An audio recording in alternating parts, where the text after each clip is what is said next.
¿Qué tal chicos? Mi nombre es David León y hoy me encuentro junto a Berenice Bravo e Isamar León. Y entre los tres mantendremos una charla acerca de la sistematización del apartado correspondiente al protocolo de actuación en caso de haber violencia de género en la UNAE. Nos centraremos específicamente en el apartado número 6, el cual nos habla acerca de los principios que rigen la atención en casos de acoso, discriminación y violencia. Creemos importante primero aclarar estos tres términos, por lo que te pregunto, Berenice, ¿qué crees tú que significa la palabra acoso? Bueno, David, yo considero que la palabra acoso hace referencia a los maltratos físicos, verbales que se dan constantemente, ¿no? En un grupo de personas. Entonces, eso yo considero. ¿Y tú, Isamar, qué nos puedes decir? Yo, al igual que Berenice, bueno, creo que pueden ser dados de manera física y verbal, pero también creo que existe el acoso sexual y que además de eso es, o sea, como que afectaciones que se da a cada persona, al individuo que está sufriendo esto. ¿Alguno de ustedes alguna vez ha tenido una experiencia en la vida real que pueda definir esta palabra, acoso? Pues yo diría tal vez al momento en que salimos, o sea, las chicas, y bueno, existen los llamados piropos o aquellas personas que justamente te quedan viendo tus partes íntimas, ya a lo que tú sales, a lo que caminas en la calle. Bueno, yo le considero eso como un acoso también. Claro, y en realidad, o sea, lo que dice Berenice, sí se evidencia más en lo que es mujeres, porque se puede decir que, bueno, no generalizando tampoco todos los hombres, pero sí hay personas que tal vez tienen una mente distorsionada y por poco te desvisten con la mirada. Entonces, sí se siente feo. ¿Y el término violencia qué atribuyen ustedes? Bueno, violencia yo opino que es como más bien el, sería como el maltrato físico a una persona, producido por golpes, por malas palabras, y eso es lo que sí. Creo que violencia también puede ser algo que agrede ya en sí a la persona o causa un daño ya en sí, o una secuela en la persona. ¿Y creen que la violencia generalmente siempre es física? No, No, yo creo que puede ser una violencia eh, verbal también, o sea, porque podemos violentar a alguien tal vez con palabras, o lastimar o herir a alguien con palabras. claro, No siempre son los golpes. más que todo también con palabras ofensivas ya, que hacen sentir mal a la otra persona. Generalmente, ¿en qué punto se ve este tipo de violencia de palabras? Creo que en el hogar, ¿verdad? Sí, Puede sí ser diría ahí. que parte desde el Como hogar. que también puede ser incluso en los partidos, cuando se dan partidos de fútbol, de indoor, por lo general siempre están, o sea, tratando verbalmente mal a la otra parte, al otro equipo, o incluso dentro del mismo equipo, si tal vez no metió un gol, todos le atacan a esa persona, o sea, ofendiéndole. Pero no consideran que tal vez eso se debe a la cultura del mismo país, que tal vez está culturizado el hecho de usar términos o malas palabras, dicho de otra forma. Puede ser, pero no se puede romantizar o verlo eso de una forma normal, porque en realidad eso no está bien. O bueno, yo también pienso que eso ya nace de la persona, ¿no? O sea, de los valores que se da en casa. Parte de la educación. Exacto, parte de la educación en casa. ¿Y creen que la violencia también se puede dar en lo que es género? El género de una persona o la orientación sexual. Sí, yo creo que sí, porque muchas de las veces, o sea, a la mujer también se le considera el sexo débil, al hombre el sexo fuerte, o si no, incluso al mismo hombre, ni siquiera a veces se le permite demostrar sus emociones, porque si lo hace, lo tildan que no es un hombre o que es una mujer y esas cosas. Muy bien, chicos. De ahora partiremos del término de discriminación. ¿Qué nos pueden decir ustedes acerca de la palabra discriminación? Bueno, yo pienso bueno, tal vez como decir que sería aquel trato desigual que se da a una persona. Es decir, a veces, digamos, una persona extranjera que viene de otro país, entonces aquí ya le dan, le hacen, le apartan en aquellas actividades que él quiera realizar o no lo toman en cuenta. Bueno, podría ser de O eso. incluso puede ser en nuestro mismo país, pongamos lo que se da en las famosas culturas, se podría decir que ya porque son serranos los tildan de longos, a los de la costa, a los monos, y así. Entonces yo creo que eso también es una forma de discriminar, porque pongamos un costeño que te dice el paisano, el serrano, el indio, entonces cuando en realidad ni siquiera se dan en cuenta lo que conlleva la palabra, pero ellos tratan de hacer menos a esas personas cuando en realidad valen lo mismo que ellos. Y lamentablemente estamos en un mismo país, entonces no hay el por qué separar así, Ujú. separar así a las personas. Es un tema muy bonito el que tocas, Isamar. Y Berenice también el tema que tocaba es verdad, en los últimos años se ha visto muy afectados lo que son la población venezolana que han asistido bastante a nuestro país y muchas veces solo por ser venezolanos ya se les intenta discriminar o hacer de lado en varias actividades. Entonces chicos, habiendo conocido ya estos tres términos, vamos a pasar a lo que es los principios de atención que brinda la UNAE, ¿sí? Uno de ellos es la confidencialidad, la cual nos habla acerca de mantener la información reservada con el consentimiento de la persona. ¿Qué creen que, a qué hace referencia el consentimiento de la persona? O sea, por qué menciona esa parte? Eh, bueno, yo pienso que es si la persona está de acuerdo, entonces que la información esté reservada, pues así será. Y si tal vez hay un inconveniente, entonces solo esa persona será Creo que la solo esa que... persona puede ser la Sí, que diga si esa información puede ser revelada o ah, no a exacto, otras sí. personas.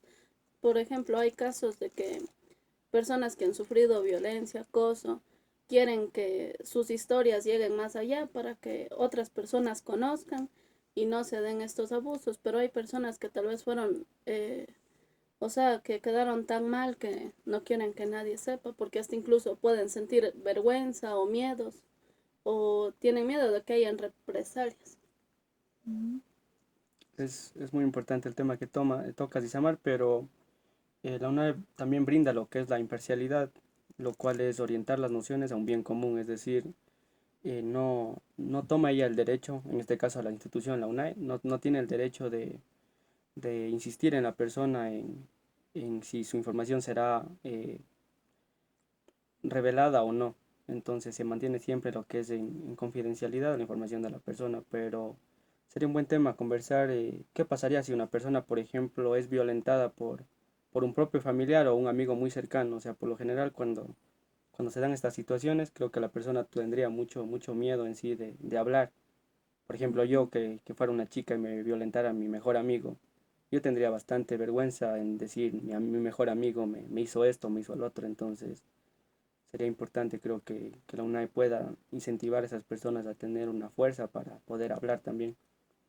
Ujú. El segundo punto es la beneficencia, que habla acerca del apoyo mutuo y la protección de los derechos. El apoyo mutuo dice que es la obligación que tenemos las personas de actuar en apoyo de a quienes lo necesitan, con el fin de satisfacer sus necesidades y proteger los derechos, cuando esta persona pida o lo acepte. Es lo que ya habíamos hablado acerca de que en sí el punto que se sigue en base a esto es que la UNAE actúe acerca de los casos de violencia que se puedan presentar. Otro punto también es la integralidad, que es mantener la obligación que tiene el servidor de atender a un usuario contemplando sus aspectos físicos, psicológicos, espirituales y materiales. ¿Qué creen que es esta parte de contemplar los aspectos físicos, psicológicos, espirituales y materiales? Mm,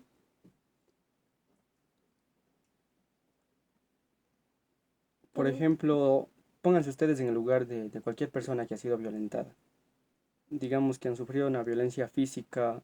¿Ustedes creen que es importante que solamente se les brinde una ayuda tal vez de salud? por ejemplo, yo que sé, dándoles calmantes o brindándoles una ayuda psicológica y se acabó el problema? ¿O creen que también hay algo más que se afecta en sí en la persona? No, yo creo que se afecta a todo en realidad. Todo, ya sea físico, al momento, bueno, si fue una persona que se violentó físicamente, eh, también puede, o sea, puede ser también, y bueno, como yo te decía, o sea, se puede ver los aspectos físicos, pero también o sea, es bien importante ver también cómo queda la persona, porque si ha sufrido violencia, no solo es que se afecta una parte, sino toda la persona en sí. Entonces sí es necesario brindar apoyo en todo sentido, en todo ámbito, pongamos en salud, algo psicológico, hasta espiritual, para que la persona pueda pasar eso, porque yo creo que estar en una situación así no es algo fácil, pienso yo que es algo muy complicado y hasta difícil de olvidar, entonces sí requiere mucha ayuda y de todos los aspectos. A mí me llama bastante la atención lo que es la palabra espiritualidad. ¿A qué tal vez hará referencia a eso? Tal vez a que si una persona es creyente en algún ser divino, se le pueda brindar ayuda por medio de eso, o qué creen ustedes. Puede ser, pero también creo que no. Creo que espiritualidad va más allá, o sea, de sentirse en paz consigo mismo. No, no es que realmente a veces, o sea, espiritualidad lo relacionan a religión, pero no, espiritualidad creo que es primero estar en paz contigo mismo, cómo te sientes tú, como si te sientes libre o hay aún cosas que aún atormentan tu vida. Entonces sería como que llegar a mantenerte tú limpia otra vez sin esos pensamientos o sin recuerdos que te dejó esos hechos. Ujú, creo que sí. Por otra parte tenemos el respeto que nos habla acerca de no forzar las decisiones y, y que la universidad tiene el derecho de no juzgar, es decir, no hacer que los estudiantes ni ninguna persona que conforme en sí el círculo educativo juzguen a la persona que fue víctima de cualquiera de estos tipos de violencia. ¿Qué creen ustedes de esa parte de ahí? Bueno, yo lo considero un buen punto, ya que, bueno, si la persona ha tenido esa confianza en decir su caso a la universidad, entonces estos deberían mantenerse así como en secreto y dándole la ayuda mutua a esa persona.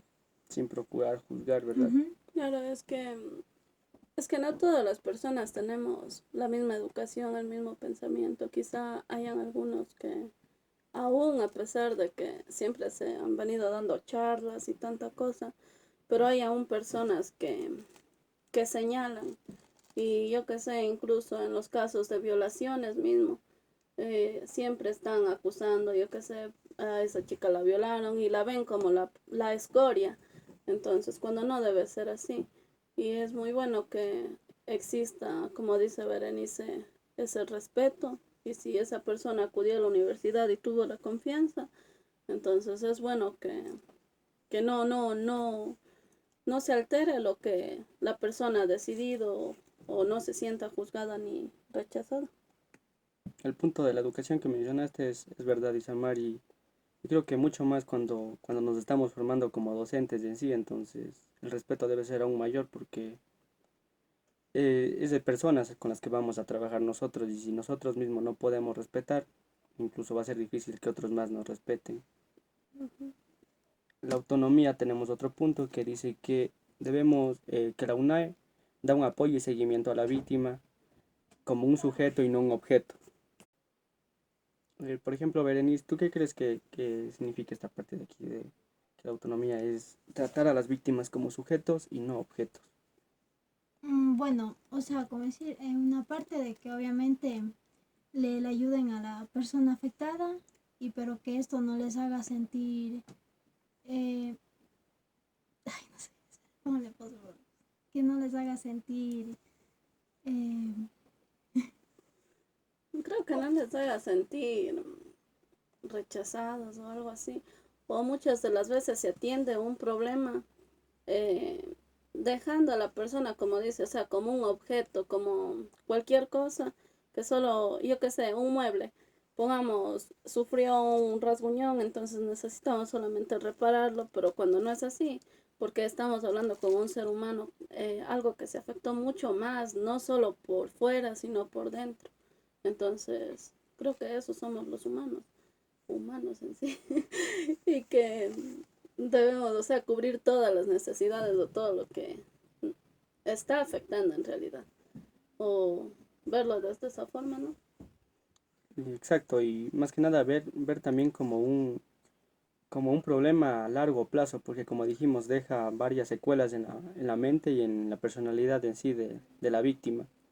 Como dice en esta parte una frase muy importante, hacer por ella, sino con ella, dice, no hacer por ella, sino con ella. Es decir, mentalizarse que en sí ellos están es trabajando por ayudar a una persona y le están haciendo es cumpliéndole un derecho de ella, que es cuidar su autonomía personal, más no están haciéndole como es decir un favor, porque tal vez se puede llegar a ver así también, como que es un caso más o como que, bueno, se arregla y ya estuvo y no, no es así, sino que es algo serio porque estamos hablando de una persona que fue víctima de algo que le puede dejar traumas a largo plazo. Hay otro punto también que nos habla acerca de la celeridad, que nos dice que el proceso debe ser lo más rápido y ágil posible. Eh, Se deben dejar los formalitismos solamente para lo impredecible. ¿Qué nos pueden decir acerca de eso ustedes? Bueno, yo en este caso considero que ese punto es muy importante y que hay que tomarlo en serio porque como ustedes saben, la víctima se encuentra en un momento mal, entonces estos procesos deberían ser ágiles porque, o sea, obviamente la persona, ella va a querer que se haga justicia, entonces lo va a querer que esa persona que le hizo tanto daño ya, ya no, ni lo vea, o sea, ya pague lo que debe de pagar. Entonces yo creo que eso sí es un punto muy importante que los procesos deben ser ágiles y rápidos. Claro, y en realidad, o sea, tomando en cuenta, pongamos, la justicia en sí, en general, excluyendo la UNA en este caso, eh, muchas de las veces se dan así casos de acoso y todo. Y se ha escuchado, o sea, de personas cercanas que dice que se demoran mucho tiempo haciendo trámites, preguntas, y en realidad esas cosas simplemente siguen afectando a la víctima. En vez de ayudarle, mejor le siguen dañando, cosa que la víctima al fin y al cabo después no quiere ni siquiera declarar, no quiere, ya no quiere que se haga justicia y muchas de las veces toman justicia con sus propias manos. Entonces sí es importante eso que todas estas cuestiones se den rápido y sean agilizadas. Man. Ya. Y también yo considero que en algunos casos, cuando, Bueno, tuvimos unos pequeños inconvenientes, pero continuamos con el podcast y con la charla. ¿Qué nos decías, Berenice? bueno, yo estaba diciendo que, bueno, en algunos casos, cuando se le da demasiada larga a estos procesos, eh, llegan a, como a perderse el caso o anularlos O archivarlos, o que se dice. archivarlos, exacto. Y esto hace como que la persona, a más que ya está afectada, se sienta peor. Entonces, yo por eso considero que sí es importante que estos sean lo más rápido y ágiles. Es como dice Berenice ahorita. Y, o sea, podemos ver simplemente el caso de tantas personas que a causa de los femicidios han, han muerto. Y se escucha casi a diario en las noticias que sus familiares piden justicia, que sus casos fueron archivados. Entonces se puede ver también que en cuanto a la justicia que, que hay en nuestro país, no agiliza del todo todos estos papeles y imagínense llegar a casos, o sea, de que la persona fue ya asesinada o murió, entonces son casos graves y tal vez puede que alguna de ellas acudió a la justicia para que les ayuden, pero simplemente lo tomaron como un caso más y lo dejaron ahí. Y miren ahora, o sea, las consecuencias. Incluso se puede llegar a dar que en sí la institución, la UNA en este caso, perdería la credibilidad de las personas que, que quieren justicia acerca de estos casos, porque, por poner un ejemplo, se vería lo que se ve en la Policía Nacional del Ecuador, que muchas veces, por ejemplo, a nosotros nos han robado un celular o se da cualquier caso de injusticia en la vida cotidiana y uno, bueno, piensa que tal vez por comunicarse con este tipo de instituciones, en este caso el ECU 911, se va a dar un proceso de justicia que sí encuentre a la persona culpable, pero no es así, sino que le toman la menor importancia posible y le dejan ahí como que si nada hubiera pasado y creo que no se puede dar eso en una institución, peor si es de educación, entonces se debe tener bastante celeridad en este proceso. Y pasamos al siguiente punto que es la credibilidad. Aquí, bueno, los que están a cargo del caso mantienen una charla, en este caso a las dos o más personas que estén vinculadas en el caso, van a mantener una charla y se intentará buscar la verdad y separar lo falso. Es muy importante siempre diferenciar esos dos aspectos porque cómo estarían también ellos seguros de lo que el uno dice es verdad y lo que el otro dice es falso. Pero eh, Yo- Pero sí, sí me parece bueno, o sea, que se den estas encarnaciones. Puede ser tal vez un poco doloroso para la víctima o un poco vergonzoso, pero en realidad es bueno porque hay muchas de las veces casos que tampoco son reales. Entonces, por ejemplo, conozco a alguien que incluso en estos momentos, bueno, es muy aparte de la universidad, pero se encuentra en la cárcel y por alguien que dijo algo que no era verdad. Entonces, porque no hubo este tipo de encaración. Pero pienso que cuando hay una encaración, o sea, es muy fácil evidenciar qué cosas son verdaderas y qué cosas son falsas. aquí incluso nos habla acerca del principio de la presunción. ¿Qué creen que significa esa parte de ahí? Es algo bien interesante ese punto. No, no, yo sí no tengo Tal idea. vez ustedes han escuchado en las noticias cuando, por ejemplo, hay un incidente de un robo o de un asesinato y lo primero que dice la persona que está conduciendo las noticias dice, y ya se encontró al presunto ladrón. Mm, Entonces el presunto es el posible o el que tal vez fue el que cometió el acto. Entonces esto es el principio de la presunción, es mantener una charla, se dedica a hacer varias sesiones sobre la misma charla. Entonces, por ejemplo, yo, que digamos que yo fuera la víctima o el perjudicado, mantengo la charla con la persona que me está interrogando y le voy dando, la persona me va a dar diferentes sesiones en las que yo asisto y le voy contando la historia, pero va a haber un punto en el que yo voy a cambiar esa historia. Entonces, si esa historia se ve distorsionada en algún punto con hechos que no estaban anteriormente dichos, quiere decir que la persona tal vez está mintiendo. Y si la persona mantiene su historia siempre como la dijo desde un principio, es porque posiblemente esté diciendo la verdad. Claro, obviamente también adjuntando los documentos y pruebas pertinentes para llegar en sí al caso. Ahora chicos pasamos a lo último que es el ámbito de aplicación, que simplemente es a las personas a las cuales puede ser aplicado todo este protocolo. Por ejemplo, ustedes chicos creen que si una persona que es encargada de la limpieza en la UNAE sufre uno de estos tipos de violencia, podría ser manejada con este proceso, o sea, podría también ya ser partícipe de esta atención. yo creo que sí, porque forma parte de la universidad y según tengo entendido, el protocolo como que ampara a todas las personas que forman parte de la universidad, ya sean docentes, administrativos, estudiantes, o así sea, como usted dice, el personal de limpieza, tal vez los de seguridad. Creo que tal vez se mantiene un poco alejado cuando son casos que no tienen mucho que ver con la universidad, pero incluso en casos de donde que los practicantes realizan sus prácticas, aún ahí creo que sí, sí llega este protocolo, si no estoy mal. Exactamente lo que dices es cierto, Isamar. Todos estos puntos que mencionaste pueden ser llevados a cabo. Tanto autoridades docentes e investigadores, el personal de administración y servicios, estudiantes y miembros en las que los estudiantes están realizando sus prácticas. En síntesis, cualquier persona que se vincule a la UNAE.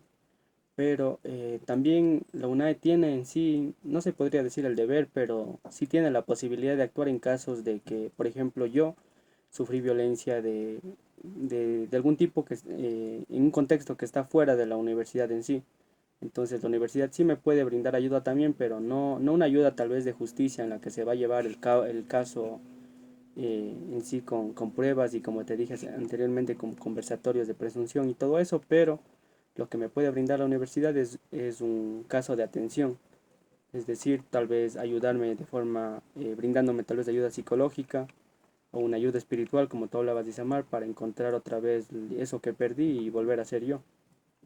Mm, sí es, o sea, es bueno eso también porque eso da mucho que decir de la universidad como una institución. Y como tú dijiste, o sea, incluso se vería reflejada la credibilidad y la confianza que se tiene a esta institución. ¿Y creen ustedes, por ejemplo, tú, Berenice, crees que la justicia eh, puede estar delimitada por tu orientación sexual o por tu religión, por tu aspecto o por tu posición socioeconómica? Bueno, yo pienso que por eso mismo se llama justicia, porque este apoya a todos sin ver su género, sin ver su sexo, sin ver su tal vez su raza. Bueno, es por ello que pienso que es importante lo que es la... Entonces, en sí, cualquier persona que tenga el caso que tenga y venga de donde venga o tenga la creencia que tenga, va a recibir ayuda en este caso, de la institución que es la UNAI, para agilizar y llevar el proceso de ayuda en presentarse a cualquiera de estos casos. Entonces, chicos, les agradezco mucho por esta conversación que mantuvimos. Hemos revisado ya lo que es el protocolo. Este fue un trabajo realizado para lo que es la materia de axiomas, para el proyecto de axiomas, perdón. Y esto sería todo. ¿Alguna cosa que quieran acotar? No, solamente agradecer también por el espacio. Ha sido un conversatorio muy ameno, Interesante. interesante además, o sea, y donde que se han reflejado todos estos principios que tal vez conocíamos uno que otro, pero creo que hoy hemos abordado todos. Y más que todo nos ha permitido nosotros expresarnos de como nosotros mismos y así como una libre expresión. Entonces eso sería todo, chicos. Hasta la próxima. Gracias. Chao. ¡Chao!